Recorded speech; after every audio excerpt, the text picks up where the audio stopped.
The team, formerly known as the Oakland A's, just shocked everyone. They're signing multi-time All-Star pitcher Luis Severino to a 3-year deal worth $67 million in what is the largest guaranteed contract in the history of the Athletics franchise. Severino's deal also includes an opt-out opportunity after the second season. This is a crazily unexpected move from a franchise that notoriously is quiet this time of the baseball year. The A's need starting pitching. That part is abundantly clear. Only 4 teams had worse rotation ERA in 2024 than the Athletics. But to spend over $22 million per year, that is a huge surprise from owner John Fisher's team. Severino, of course, had those 2 All-Star seasons all the way back in 2017 and 2018, back-to-back campaigns where he was really the ace of that Yankees staff. His average fastball was coming in 98 miles per hour. His slider was downright deadly. And overall, Sevy had one of the best strikeout-to-walk ratios in the league. But then came the injuries. He only started 3 games in 2019 after rotator cuff inflammation on his right shoulder and a lat strain sidelined the star until September of that year.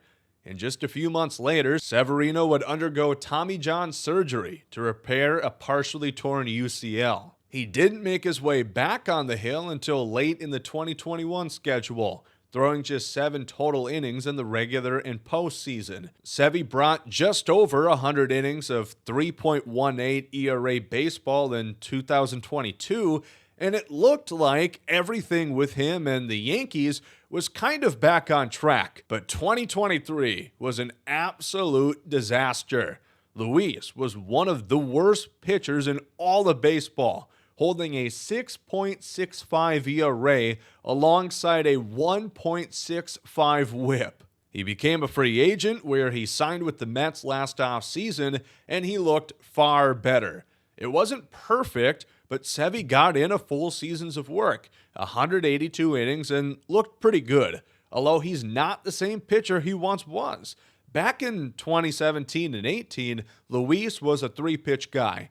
Fastball, slider, changeup. But now, he's increased his arsenal up to 6 pitches.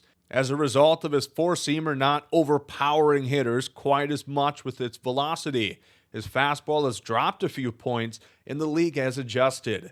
Severino remains a quality pitcher, but he's not the big strikeout guy anymore. He's now adept at inducing ground balls and avoiding the hard-hit contact he was highly susceptible to years ago. There's many ways to succeed on the mound, and Sevy's done a great job working with his pitching coaches on transitioning his game to become effective once again.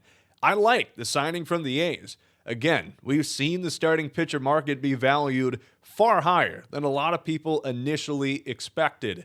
That bodes really well for guys like Fried and Corbin Burns who have yet to sign, but $22 million is perfectly fine value for a pitcher of Severino's caliber. And I love seeing the Athletics spend.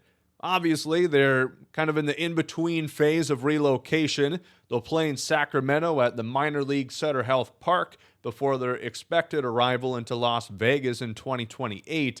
But that was part of the deal, at least according to John Fisher. He said the team will be better set up to take on a higher payroll once they get out of Oakland. And so far, that's looking to be true.